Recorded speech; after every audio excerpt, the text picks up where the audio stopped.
Hello, my name is Campion, and I am a green bunny. And I just wanted to make a short and sweet video talking about Anthrocons' new Fursuit Parade policies.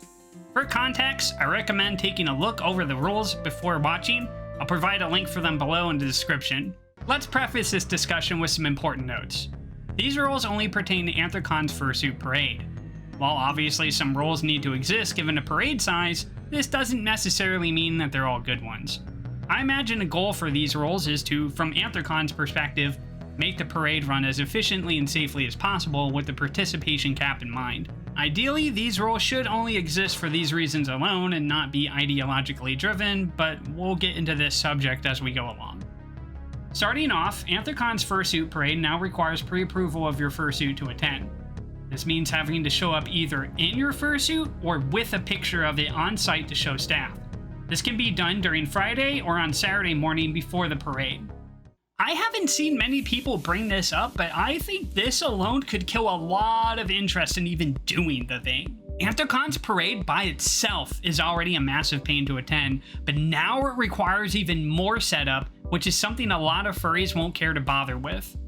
We know very little about the smoothness of pre-approval, how long it could take, if they have any lines, if their network will break and slow things down, etc. We don't even know the parade's cap. Now, to be fair, this doesn't sound like something that should take too long, but compared to Midwest Fur Fest, every wait for almost anything at Anthrocon feels like forever. Even the line for the fursuit badge can get long and take a while. While Friday's hours are flexible, it still means sacrificing precious con time over other things for it. Look, I understand that some of this might be part of the point to drop overall attendance, but even for those still interested in going, I can't imagine that all of this is a great use of con time, especially just for one event. This is on top of already having to wait for a bunch of Anthrocon activities and registration itself, by the way. On to the pre-approval process itself.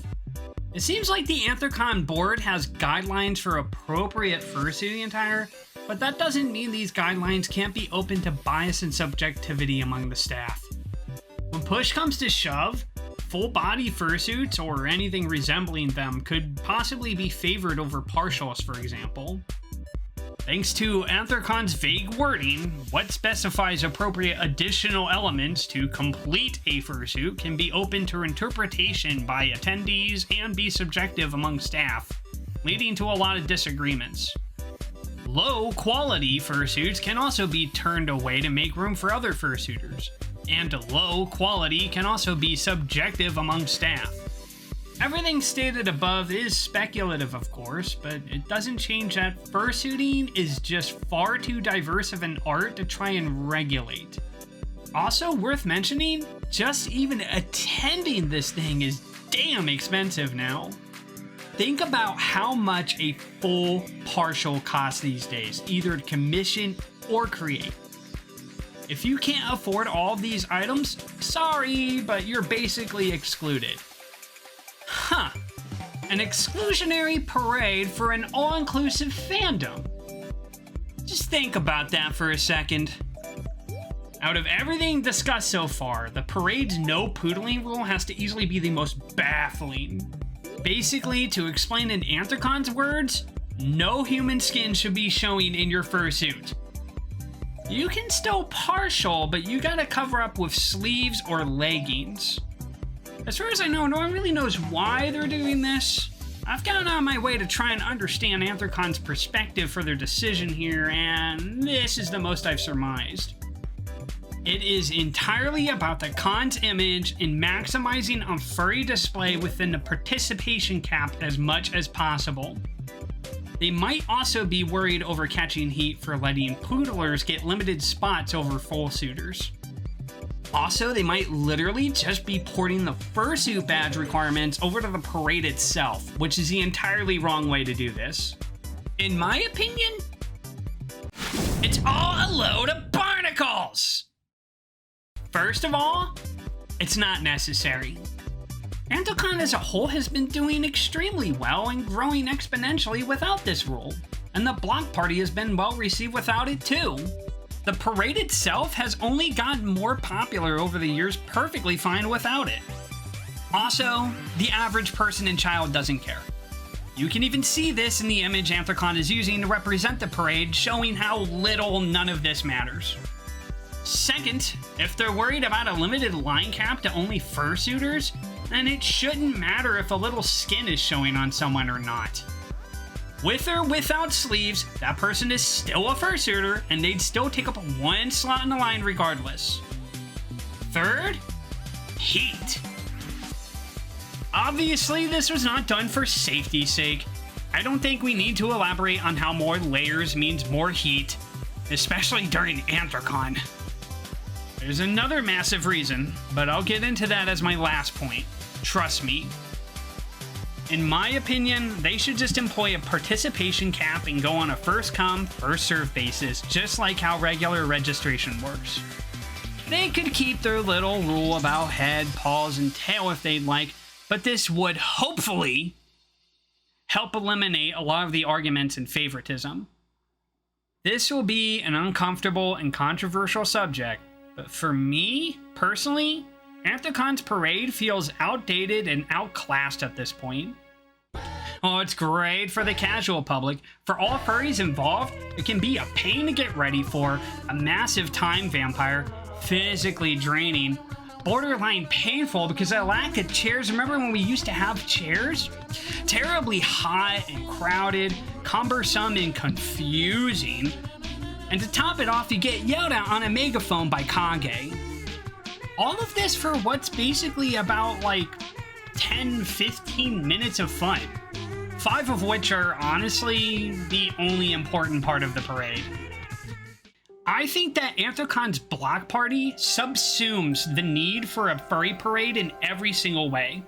For context, the block party is an event held on Saturday that takes up a whole street for the furries and public to freely mingle. Compared to the parade, the block party lasts almost all day. It's far safer and more convenient for fursuiters. They have the freedom to come and go whenever they please. There are no requirements or restrictions to what you wear, how you move, what props you like to use, and so on. There is no pre-approval or line for the block party. The block parties enable far better interaction and conversation for the general public with furries. Lastly, you can have handlers. Basically, the block party covers a lot of the same bases and is more beneficial for all parties involved. At least in my opinion. All of this has led me to the most important part of this video. Fursuiting is about self-expression. Showing skin is a form of self-expression. Showing skin can be an aesthetic and personal choice. When you see these examples, you see people that have made conscious design decisions to fully emphasize and express their character and personality. This does not make them any less valid than a full fursuit.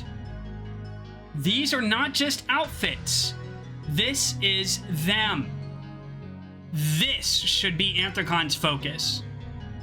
Fursuiting is not just about wearing a cute uwu mascot outfit.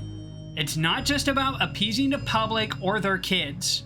It's about putting on a funny animal head and feeling a certain way. It's about creating and wearing a piece of artwork. It's about inspiring others to join in. These concepts transcend whatever conversations we can have about them, and that's what makes furries so powerful. If someone just wants to throw on a fursuit head and a t-shirt and be happy, then it's not your business to care. Ironically, by putting rules on something that didn't have any, well, you end up ruining the magic. Alright, I'm gonna leave it at that. I hope you enjoyed the video. Please be sure to catch me on Bunch Streams, Campion608 on Twitch, every Monday, Wednesday, and Friday, 7 p.m. EST. You can also catch me at Anthrocon. If you see me, please be sure to say hi. I love you very much. Please subscribe, and I love you. Bye. Mwah. Mwah.